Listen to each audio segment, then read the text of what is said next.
देखिए दोस्तों, क्वेश्चन किस तरीके से दिया गया है रेलवे में। ये भी क्वेश्चन बहुत बेहतरीन दिया गया था। क्वेश्चन में कहा गया था दो आर्टिकल्स, दो ड्रायर है, 6300 रुपए के एक आर्टिकल के हिसाब से बेचा गया।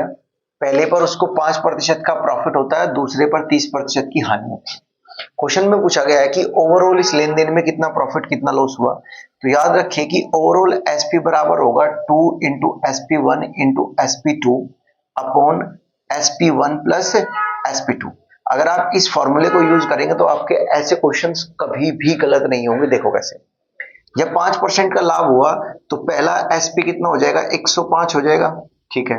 दूसरा 30% का लाभ हानि हुई तो 70 होगा, और इन दोनों को जोड़कर लिखना है तो आप यहां कहोगे 175 आ जाएगा।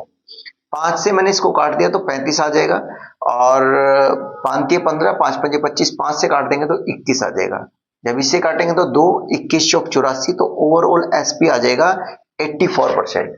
बस आपने ये देखना है 100 से कितना कम है। 16 कम है तो 16 ही आंसर हो जाएगा। इसका मतलब ओवरऑल जो हानि हुई वो 16% की हुई। जो है वो रेलवे एनटीपीसी में आया था। क्वेश्चन में कहा गया है कि if the selling price of a bat 2 times तो उसका प्रॉफिट 7 टाइम्स हो जाता है। देखो ऐसे क्वेश्चन को आपको करना अगर था तो कैसे करते। यहाँ एक चीज ध्यान रखिए, जिस तरीके से एसपी बढ़ेगा उसी तरीके से प्रॉफिट बढ़ेगा। ये खास तौर पर बात याद रखनी है। एसपी कितना बढ़ने को कहा, 2 गुना, तो उसमें से एक घटाओ तो कितना हो जाएगा, 1 एसपी हो जाएगा, बराबर प्रॉफिट कितना इंक्रीज करने का, 7 टाइम्स, उसमें से भी एक घटाओ कितना हो जाएगा, 6 प्रॉफिट। यहां से देखो एसपी अपॉन प्रॉफिट कितना आ जाएगा, 6 अपॉन 1।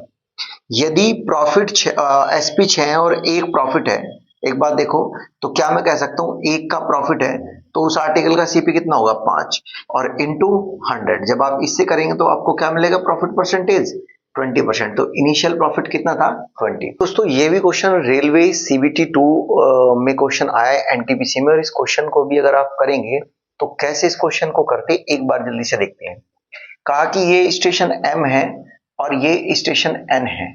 एम से ट्रेन एन की ओर जा रही है, निकलती किस टाइम है, ये ट्रेन यहाँ से 7:20 ए एम पर चलती है, और ये ट्रेन वहां पर 3:20 PM पर पहुंचती है।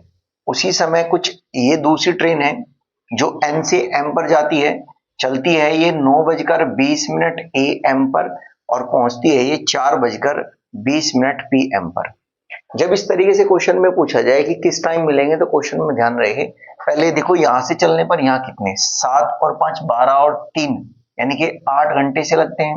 यहां से देखो 9 और 3 12 और 4 3, तो इसको 7 घंटे लगते हैं। बस आप क्या कीजिए, ये ट्रेन जो ए थी उसको 8 घंटे लगे, जो बी थी उसको 7 घंटे लगे। आप इन दोनों का एलसीएम ले लीजिए, कितना, 56। अब जब आपने एलसीएम लिया तो यहाँ कितना आ जाएगा, 7, यहाँ कितना आ जाएगा, 8। दोनों को स्टार्टिंग देखिए, दोनों की बराबर होनी चाहिए। कितनी, इन दोनों में कितने का घंटे का गैप है, 2 घंटे का। ये 2 घंटे पहले चल रही है तो 2 घंटे पहले इसको अगर आप चला देते हैं तो 14, इसमें से 14 माइनस कीजिए तो कितना आ जाएगा, ये आ जाएगा 14 माइनस करने के बाद 42, कितना आ गया, 42 आ गया। 42 आने के बाद देखो यहाँ 42 42 आ गया। अब जब आपने ये देखा कि ये ट्रेन 2 घंटे पहले चली हुई है, ये 42, अब आप क्या काम करेंगे, आप यहां से ये काम करेंगे कि जो ये आया इन दोनों से डिवाइड कर दीजिए, यानी कि 7 और 8 15 से डिवाइड कर देंगे तो ये कितना हो जाएगा, 15 तिये 45, 15 दूनी 30, 15 दूनी 30, 2 घंटे तो ये पूरे हो गए। ऊपर कितना बचा, 12/15 इंटू 60, तो यहां से आ जाएगा 4 और 48, यानी कि 2 घंटे 48 मिनट के बाद ये मिलेगी। कहां से, यहां से 9 बजे से।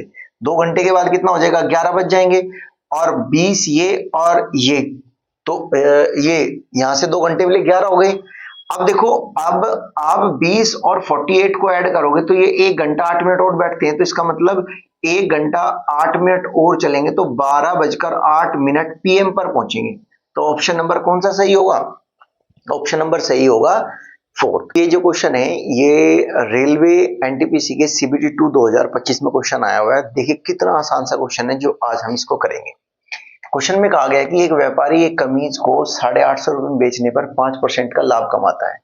तो आप ना पहले क्या कीजिए, इन दोनों प्राइस का रेशियो ले लीजिए, यानी कि जो CP1 पहले कितना था और CP2 बाद में कितना था। ये है 850 रेशियो 153, जीरो से काट देंगे तो आप 17 से इसको काटेंगे तो यहाँ 5 आ जाएगा, यहाँ 9 आ जाएगा, ठीक है।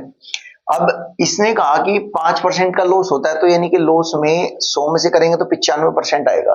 तो आप कहेंगे यहां से ये 19 गुना है, तो आप इसका जब 19 गुना करेंगे तो आपको मिलेगा 171%।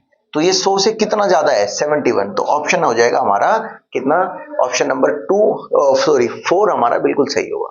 आई होप सो आपको ये वीडियो, ये कंटेंट बड़ा ही अच्छा लगा होगा, समझ में आया होगा। अगर समझ में आया तो लाइक कीजिए, शेयर कीजिए, सब्सक्राइब कीजिए। मिलते हैं अगले वीडियो में, तब तक के लिए विराम चाहते हैं बात को। नमस्कार।